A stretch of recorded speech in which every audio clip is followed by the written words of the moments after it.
Hello everyone, my name is Shwani Tyagi, your philosophy and ethics teacher. So we are going to continue with second part of Kant philosophy. Now I asked you the question and there were few answers that I received. We'll be discussing that later in the next video.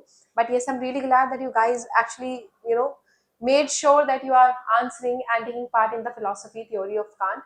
So let's understand what transcendental aesthetics is. So in the previous class, we discussed about the empiricism, a priori, and these kinds of words, right? So let's understand transcendental aesthetics and transcendental analytics. So as I told you in the next class that his theory was actually divided between, and there was certain tools that he was using that were space, time, plus 12 categories, right? So we are going to understand what those categories are, and we are going to know that how he was defining space and how he was defining time. So basically space and time in transcendental aesthetics, so he was telling that, for example, there is a certain tree that you can see, right? So according to me, if you are perceiving that tree, you are seeing that tree, then this tree is actually existing with taking certain space. So there is certain space which he took from the world, from the society, from the movement, from the earth, right? And this tree that you are perceiving is actually existing at certain space. Now there is some time which he took. Now the time is when he started growing up, right, from seed to tree, right? And also it's existing, the moment you are perceiving that tree, that movement is actually existing, there is a time to it, right? So on the basis of this he assumed it. Then there are the categories that he talked about, that unity, plurality, then totality, reality, negation, limitation, substance, causality, and necessity, right? So these qualities, these categories are of objects, right? And this is what he talked about, that there is a certain object which is having all these qualities in itself, right? Then he says that due to time, space, and external world seems more organized. Now because time is there, space is there, because at certain point, at certain moment, at certain space, right, at certain area, that object is actually existing. So because of that it feels more organized. Now imagine a time where no object is, like, there is no object which could be defined on space and time. Chaos will be there, right? You won't be able to understand that on what time it is existing, on what space it is existing, right? So to maintain that organization, to maintain that peace, these two, space, time, and these categories are required, right? So in analytics we talks about understanding of external world, right? External world, like for this object, right, this is straight, there is a shape to it, there is certain hardness to it, there is a quality to it, there is a certain quantity to it. So understanding this object outside of the world, right, external world we are talking about, this is what transcendental analytics is about. Then we talks about world of phenomena, like I explained it to you in the previous slide and previous class also, that it's made of real objects. So this pen is existing in itself, right?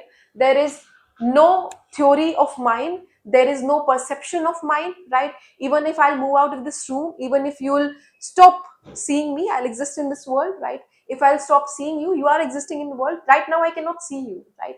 You can see me now, but if you'll stop seeing me and I'll stop seeing you, or stop making these videos, you'll still exist in this world, right? So this is what, this is world of phenomena, a world where we are actually existing in reality, right? So I cannot see you, but I know some of you are, like, people are there who are listening to me, right? So this is the assumption, this is the knowing of which is called world of phenomena, right? So things in itself without space and time, right? And unknowable to us, unknowable, I don't know that who are you, right? I don't know if you are you know taking any space or time, because I cannot see that space and time. Like in the example, I was looking at the tree, I saw the space, I was in the time, and with that I know that there was world of nomina, right, which was going towards the world of phenomena, right? So world of phenomena and world of phenomena, I hope that you have understood, and this was the like difference between these two. Now let's move towards the next slide. So transcendental dialectics was the one that he gave, right? So reasoning is there, So previous two levels build our concepts and now it is ready to be used. Now which are the previous two concepts? These two, analytic and aesthetic. So analytic and aesthetic concepts, actually analytic and aesthetic are the concepts which build our understanding, and now they are ready to be used in the form of time, in the form of space, and in the form of 12 categories, right? So for example, aeroplane and stars, right? So basically because of these two, right, we can perceive, we know that they are existing, we know there is space to it, we know there are time to it, and they are existing in reality, right? Even if we are not seeing stars in the day, right? In the day, can we see stars? No, but we know they are existing somewhere. They are holding space, they are holding time, there is the existence to it. Doesn't matter we can see them or not, right? Then criticism was asked, right? The criticism was that you are saying that if you can perceive that certain things, then only you can see the continuity. For example, seed grows into tree, right? You see tree, but can you see the growing part of it? This is the question, right? So we cannot see that. In the same way, if we are keeping a candle in a room, we burn it and we move out from that room, right? But still we see wax, melted wax,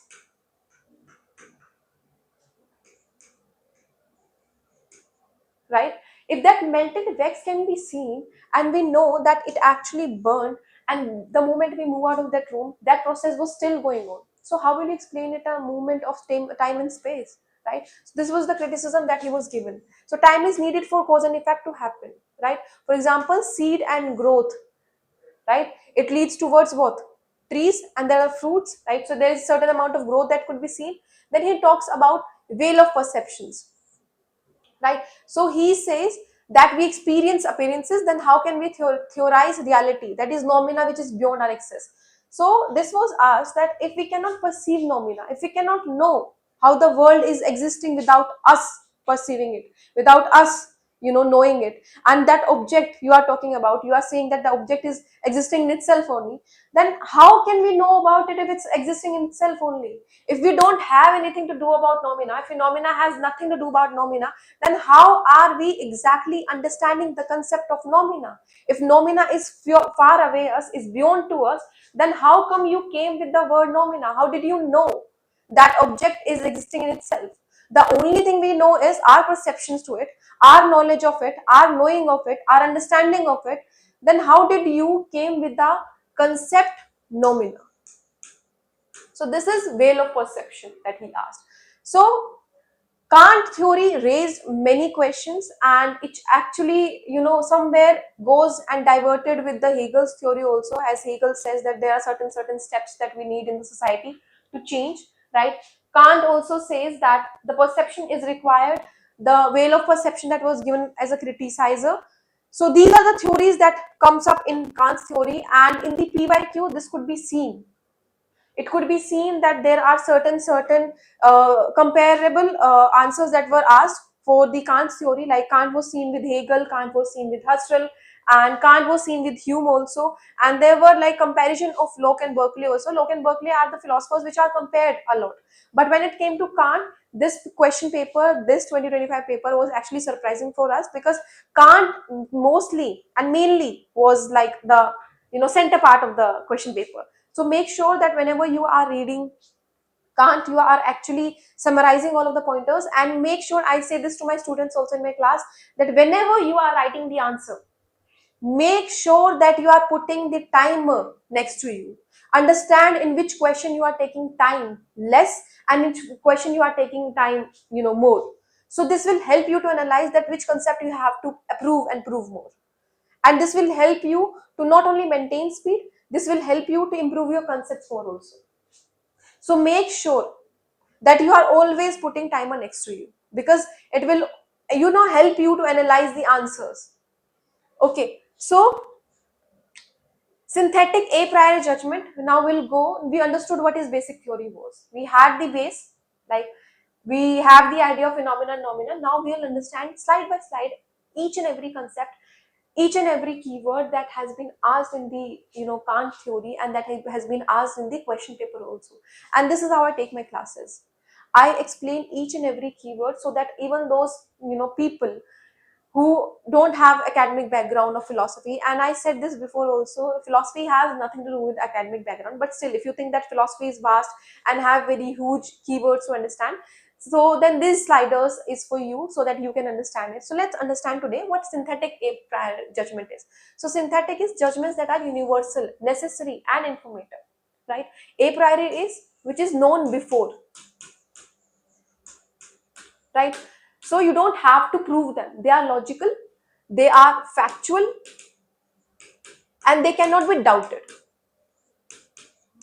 So these are the synthetic a priori judgment we talks about. So they come with new knowledge,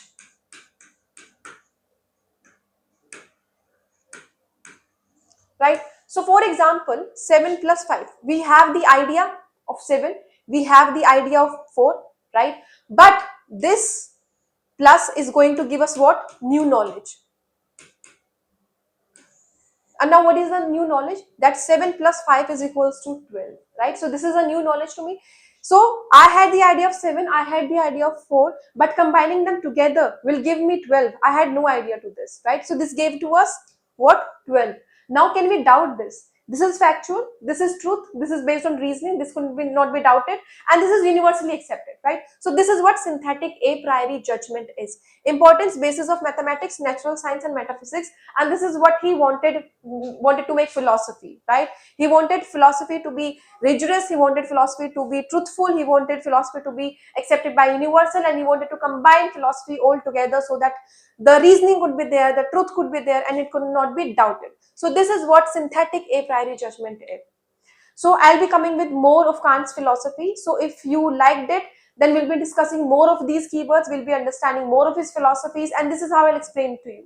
With giving more real life situations, with giving more real life examples, with breaking down all the concepts and all the theories to you, because I understand, because I know people who are reading philosophy, right, उनका छोटा छोटा background होता है, and it's get very tough to understand all the philosophies all together, and sometimes philosophies are criticized by other philosophers, तो वो merge हो जाती है, right? I totally understand that. And there are people also who are reading philosophy for such a long time, but they face the same problem. Basic concepts में they get to face problems. So I'll make sure that you don't get to face that. I'll make sure that I teach you each and every keyword in such a way that you understand that, you implement them, and you know them in a way that these philosophers were telling you. So if you like my videos, and I'm going to come with a playlist, do click like button and write the comment if you want any like syllabus material, or if you want PPT in such a way. I'll be waiting for your comment. Thank you.